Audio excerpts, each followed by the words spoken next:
My name is Marcus Hale, and for 12 years, I served as a detective with the Metropolitan Police Department's Special Operations Division. I've taken down armed robbers, dismantled drug rings, and once talked a hostage-taker off a rooftop at 3 a.m. People who know me say I'm calm under pressure. That reputation held until the afternoon two men in fake police uniforms put their hands on my wife. We'd moved to Willow Creek Estates 3 years earlier, chasing the illusion of quiet streets and good schools for our daughter, Lily. The neighborhood looked perfect. Manicured lawns, identical mailboxes, kids biking in circles. What the brochures didn't mention was the Homeowners Association, run by a retired accountant named Gerald Whitmore, who treated covenants like Holy Scripture. Gerald had opinions about everything. The exact shade of beige your house could be, the acceptable height of hedges, the proper angle for basketball hoops. He issued fines the way other people send birthday cards. Most residents grumbled and paid.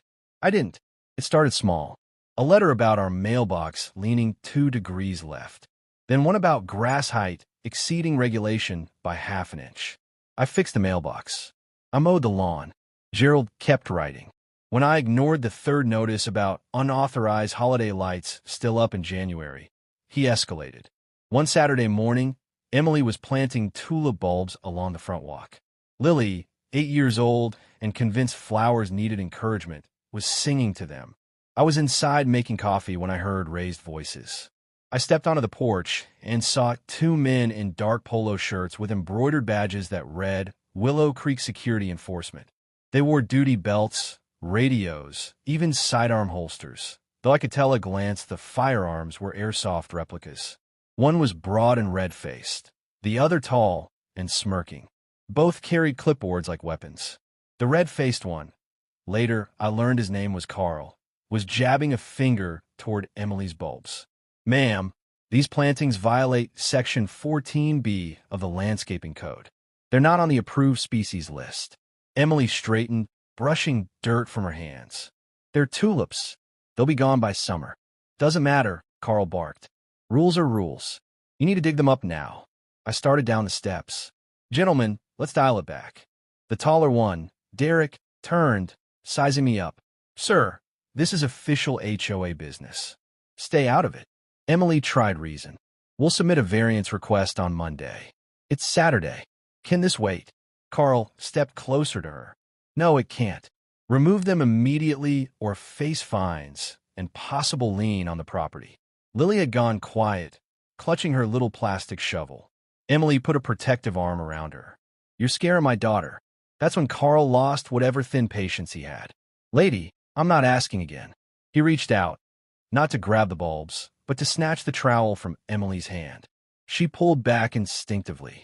His open palm caught her across the cheek with a sound I'll never unhear. Time narrowed. I saw Emily stumble, hand to her face. I saw Lily's mouth open in a silent scream. I saw red. I crossed the yard in 4 strides. Derek moved to intercept me, puffing his chest. "Back off, pal. We're authorized." I drove my shoulder into his midsection, folding him like cheap lawn furniture. He hit the grass, gasping. Carl spun toward me, reaching for the fake gun on his hip. I caught his wrist, twisted, and took him to his knees. The plastic pistol clattered onto the walkway. "Marcus!" Emily's voice cut through the haze. I released Carl, who cradled his arm and whimpered. Neighbors were emerging from houses, phones out. Someone was already filming. Everyone saw that. Carl sputtered.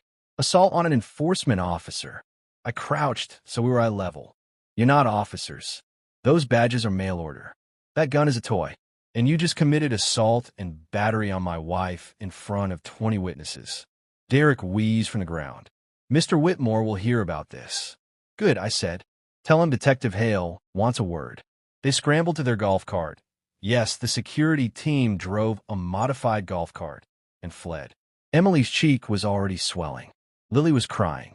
I carried both of them inside, iced Emily's face, and called it in to people I trusted at the department.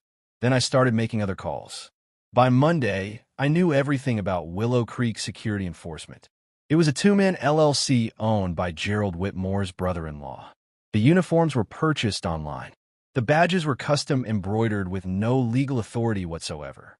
Impersonating law enforcement is a felony in our state. Gerald tried to get ahead of it.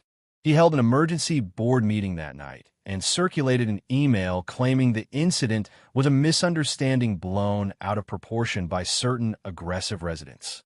He attached a photo of my supposedly threatening posture, cropped to exclude Carl's handprint on Emily's face. That was his mistake. I still had friends in special operations. One of them pulled traffic cam footage showing the golf cart speeding away. Another accessed the HOA's security cameras, installed, ironically, to catch covenant violations, which clearly recorded the slap. A third ran backgrounds on Carl and Derek. Both had prior complaints for aggressive debt collection when they worked for a shady repo company. I didn't rush. I built the case the way I'd built dozens before. 2 weeks later, on a Thursday evening, Gerald Whitmore answered his door to find 4 actual uniformed officers and me in plain clothes with a warrant folder. Gerald Whitmore, you're under arrest for conspiracy to commit impersonation of a law enforcement officer, filing a false police report, and accessory to assault. He went pale beneath his spray tan. This is outrageous. I'm the president of the HOA. You're a guy who hired goons to terrorize neighbors, I said. Cuffs. Carl and Derek flipped immediately, of course. They claimed Gerald had instructed them to project authority and promised to cover any legal issues. Gerald's lawyer tried to spin it as overzealous community service. The judge wasn't amused. All 3 took pleas. Gerald got 18 months probation and a permanent criminal record. The LLC was dissolved. But I wasn't done. The HOA bylaws allowed for a special election if the president was removed for cause. Emily, cheek healed but fire in her eyes, organized the neighbors. Turns out a lot of people had stories about intimidation, arbitrary fines, threats of liens over paint colors. We packed the community center for the vote. Gerald tried to chair the meeting from the dais until someone pointed out that felons can't hold office under the bylaws he himself had written. He was escorted out. Emily was elected president that night. Her first act was to dissolve the security enforcement program. Second was to refund every fine issued in the previous 3 years. Third was to rewrite the covenants, trimming them from 47 pages to 8, mostly about not dumping trash in the creek. Gerald moved 6 months later. Rumor is he couldn't stand the friendly waves from people he'd spent years bullying. His house sold to a young couple who immediately painted the front door teal. Nobody complained. Some nights, when Lily is asleep and Emily is reading beside me, I still feel the echo of that slap. It reminds me how thin the line is between order and tyranny, between rules meant to protect control. I never wore my badge at home. I figured civilian life should be different. But that day taught me something. Sometimes the most dangerous criminals aren't the ones with guns.